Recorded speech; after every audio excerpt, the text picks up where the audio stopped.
On s'est tous déjà posé la question, non?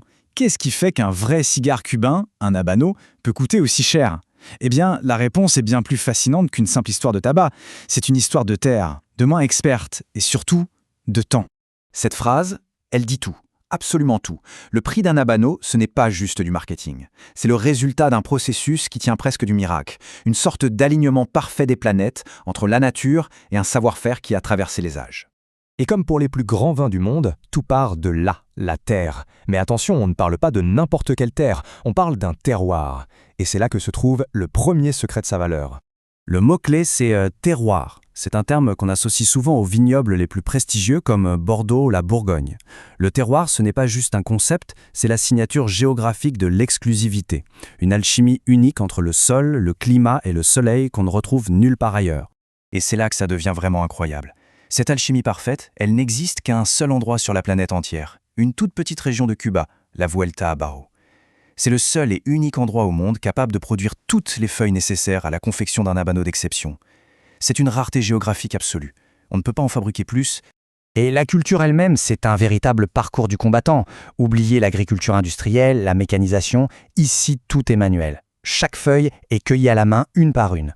Le séchage, la fermentation, ce sont des processus lents, naturels, qui prennent des mois.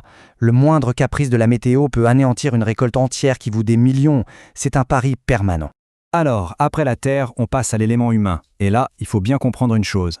Chaque habano est une petite merveille d'ingénierie manuelle. Chaque étape est une démonstration de savoir-faire. Au cœur de tout ça, il y a le maître rouleur, le torse d'or. Ce qu'il fait relève de l'art. Il assemble les feuilles pour garantir un tirage parfait. Si c'est trop serré, le cigare est infumable. Si c'est trop lâche, il brûle mal. C'est un équilibre d'une précision diabolique, qui ne s'acquiert qu'avec des années et des années d'expérience. Le sommet de cet art, c'est ça.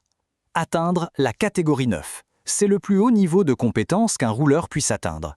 Un honneur rarissime qui demande une vie de dévouement. Ces artisans ne sont pas juste des ouvriers, ce sont de véritables gardiens d'une tradition. Et on pourrait penser que c'est fini, mais non. Une autre personne entre en jeu, l'escogador, le trieur.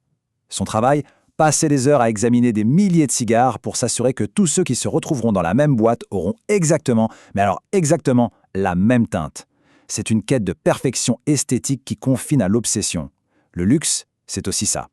On a parlé de la terre, on a parlé des artisans, mais maintenant, parlons de l'ingrédient le plus cher de tous. Un ingrédient qu'on ne peut ni voir ni toucher, le temps.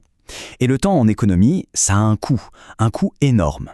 Il faut voir à quel point le temps façonne l'exclusivité. Pour un habano standard, les feuilles sont vieillies pendant 2 à 3 ans. C'est déjà énorme. Mais pour les éditions limitées ou les gammes mythiques comme le Cohiba BIK, on parle de 5 ans, parfois beaucoup plus. Essayez juste d'imaginer ce que ça veut dire. Des entrepôts immenses, remplis de tabac, maintenus dans des conditions d'humidité et de température parfaites pendant 5, 6, 7 ans, avant même de générer le moindre centime de revenu. C'est un capital absolument colossal qui est immobilisé. Bon, notre cigare est enfin prêt. Il a survécu à la nature, il a été façonné par des mains expertes, il a vieilli pendant des années. Mais son voyage et son coût ne sont pas encore terminés. Loin de là. Et là, il s'est passé quelque chose de très intéressant en 2022. Habano SA, la société qui gère tout ça, a pris une décision radicale. Aligner tous les prix mondiaux sur ceux de Hong Kong, qui est le marché le plus cher du monde. L'objectif était très clair. Positionner le habano, sans aucune ambiguïté, comme un produit de luxe absolu, au même niveau que les montres suisses ou la haute couture. Alors, quand on regarde le prix final, on voit bien que la production n'est qu'une partie de l'équation. Les taxes, surtout dans certains pays, peuvent faire exploser le prix. Et puis il y a la logistique. Un habano, c'est un produit vivant. Il ne peut pas voyager dans un conteneur classique. Il a besoin d'un transport à température et humidité contrôlée, une chaîne du froid du luxe, qui coûte une fortune. Mais pour vraiment tout comprendre, il faut aller au-delà des coûts qu'on peut calculer. Il faut parler de la valeur immatérielle, ce qui fait du habano bien plus qu'un simple produit. Cette citation résume parfaitement la psychologie du luxe.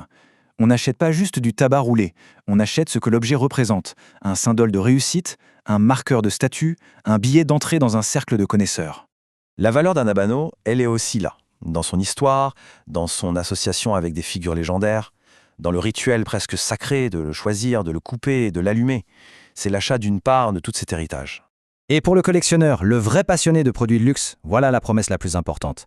Dans notre monde de production de masse, d'automatisation, d'accélération, le habano reste un bastion d'authenticité pure. Rien n'est artificiel.